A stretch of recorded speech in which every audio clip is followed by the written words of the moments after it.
Hello everyone, welcome back to my channel kitchen of Jamuna. আশা রাখছি যে যেখানে আছেন সবাই খুব ভালো আছেন। আর আজকে চলে আসছি আমি একটা মাছের রেসিপি নিয়ে। তো চলুন শুরু করা যাক। ফার্স্টে আমি আজকে এখানে শোল মাছ রান্না করব।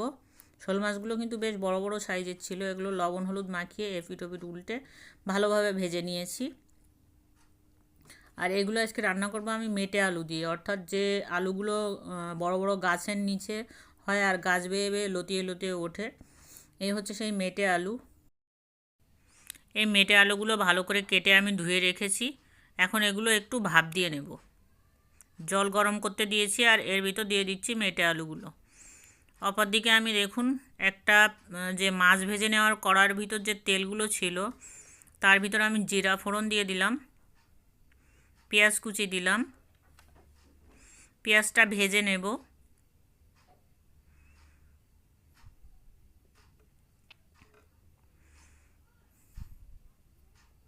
দিয়ে দিচ্ছি কাঁচা ঝাল, ঝালটা আপনারা আপনাদের টেস্ট অনুসারে দিবেন।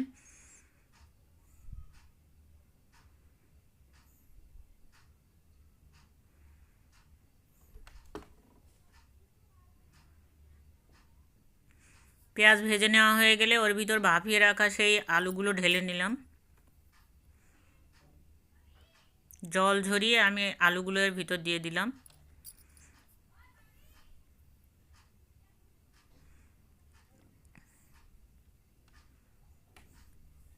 এখন দিয়ে দিচ্ছি স্বাদ অনুসারে লবণ আর দিয়ে দেব হলুদ। লবণ এবং ঝাল আপনারা কিন্তু আপনাদের টেস্টের অনুসারে দিবেন। ভালো করে নেড়েচেড়ে ভালো করে ভেজে নিতে হবে এই তরকারিটা। আলুগুলো যত ভালো কষানো হবে তত কিন্তু এই তরকারিটা খেতে ভালো লাগবে। এদিকে দেখুন মাছগুলো ভেজে আমি রেখে দিয়েছি একটা পাত্রে, আর একটু পরপর নেড়েচেড়ে ভালো করে কষিয়ে নিচ্ছি।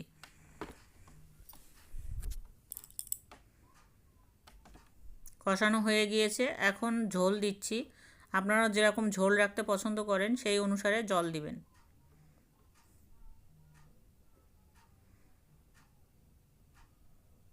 শীতের সময় কিন্তু বন্ধুরা বড় বড় শোল মাছ পাওয়া যায়। তো এই শোল মাছ দিয়ে নানা রকম রেসিপি করা যায়।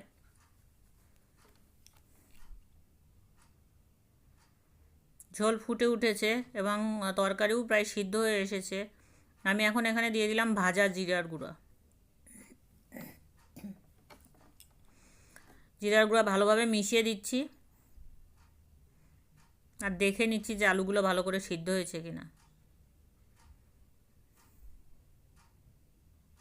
আলু কিন্তু সুন্দর সিদ্ধ হয়ে গিয়েছে।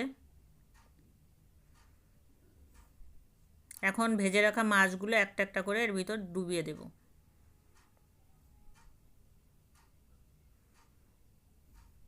এই বড় বড় মাছের ঝোল, শোল মাছের ঝোল খেতে কিন্তু খুবই ভালো লাগে, খুবই টেস্টি হয়।